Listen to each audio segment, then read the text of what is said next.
Tu as bien retenu tout ce que je t'ai dit? Oui, t'inquiète pas.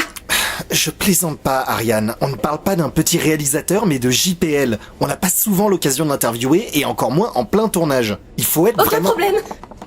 Oh mon Dieu, monsieur JPL, c'est un plaisir de vous rencontrer. Je suis Ariane Doval, rédactrice du journal Synepsis. Nous avions rendez-vous pour une interview exclusive à propos de votre film en cours. J'ai quelques questions à vous poser. JPL, c'est à côté. Merci beaucoup. JPL, c'est la porte à côté. Ça m'a l'air plausible. Et dis à ce saligopard que si je le retrouve sur le plateau, je l'attache à poil dans la cabane pour la scène de l'incendie. Monsieur JPL, Oh mon Dieu, monsieur JPL. Qu'est-ce que vous foutez là? Depuis quand on laisse entrer des journalistes dans le studio? nous avons passé un coup de fil vendredi dernier. Vous nous avez dit que vous seriez disponible aujourd'hui.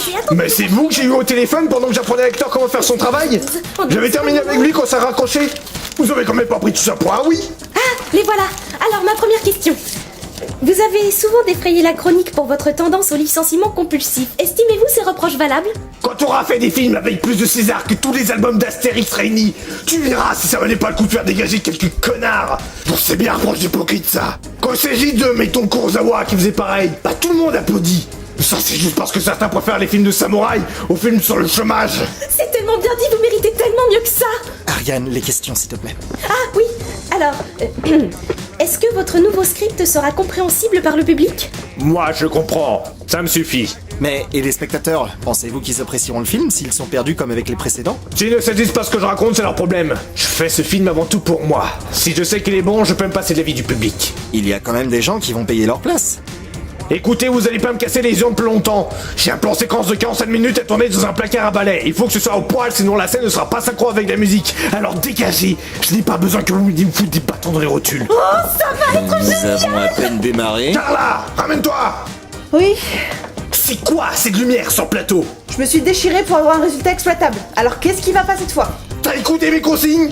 Je veux que ce soit sombre comme un trou de cul d'une prison. T'en as vu beaucoup des placards où on arrive à distinguer les gens qui s'y trouvent. C'est déjà assez sombre pour terroriser n'importe quel gosse. Si je baisse encore la luminosité, on verra plus rien. J'ai passé des heures à obtenir le meilleur rendu possible avec ton décor minuscule qui doit laisser passer une caméra. Me dis pas de le changer. Parce que tu crois que c'est toi qui décides de ce qui sera meilleur pour le film?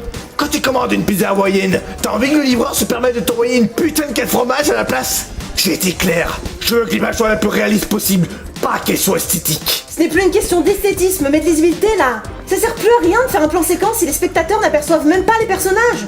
Il y aurait moyen de faire un rendu potable et même très classe qui valoriserait le jeu d'Hector. On s'en bat l'osef de ton avis. Je t'ai pas engagé pour que tu fasses de l'art à ma place. Alors goûte-toi de me changer cette lumière si tu veux garder ton poste.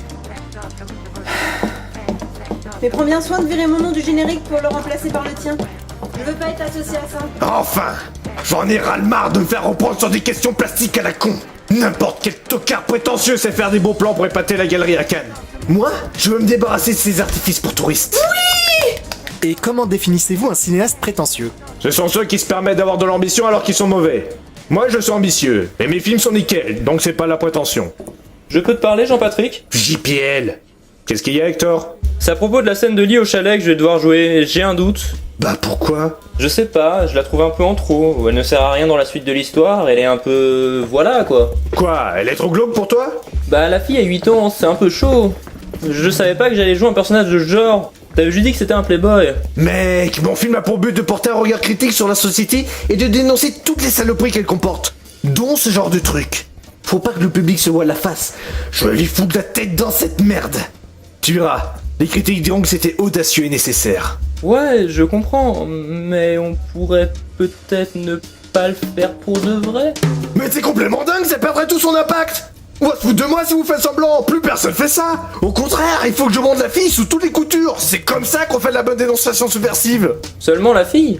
Bah oui, ton corps on s'en fout, il est moins cinégénique. Ah bah ça va alors. J'avais peur de me faire cataloguer et ne plus voir jouer dans des films pour enfants. Mais t'inquiète pas pour ça, je suis sûr que tu choperas même un prix à Cannes.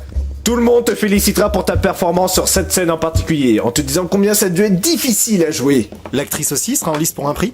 Non, c'est juste une figurante, je me rappelle même plus son nom. Salut JP, va falloir que je te cause là. C'est Hervé Pollard, l'un des producteurs. C'est JPL, c'est pourtant pas compliqué. Pourquoi tu viens me voir en plein tournage? Ça peut pas attendre? Non, c'est assez important pour que je me sois farci de chemin jusqu'ici. On pourrait pas éloigner les journalistes? C'est privé? Non. Je veux qu'il reste, ils pourront témoigner que s'il y a un truc qui cloche dans le film, c'est de ta faute. Oh et puis merde, de toute façon ça se saura tôt ou tard. Et puis merde... Tu es viré. Quoi?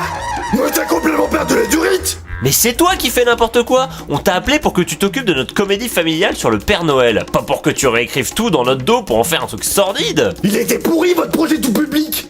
Je l'ai amélioré pour en faire une vraie œuvre sans concession qui marquera les esprits. Mais moi je m'en fiche, c'est pas ton film à la base, on t'a juste appelé pour que tu le réalises. Quand tu commandes une pizza 4 fromages, t'as envie que le livreur se permette de t'envoyer une putain d'avoyenne à la place? T'es un bouffeur de 4 fromages? Pour cause de Non, divergence. et si on t'a proposé le poste, c'est parce que ton nom fait bien sur l'affiche. On était prêt à te laisser une petite liberté. Mais et tu peux pas nous voler tout notre film, faut pas déconner. C'est vous qui me volez mon film. Je m'en fiche, c'est moi qui démissionne. J'aurais jamais dû vous choisir comme producteur. Même vous n'arrivez pas à faire votre boulot correctement. Oui, je vous soutiendrai toujours. Allez vous faire cuire un foutre. C'est dommage, il avait l'air sympa son film.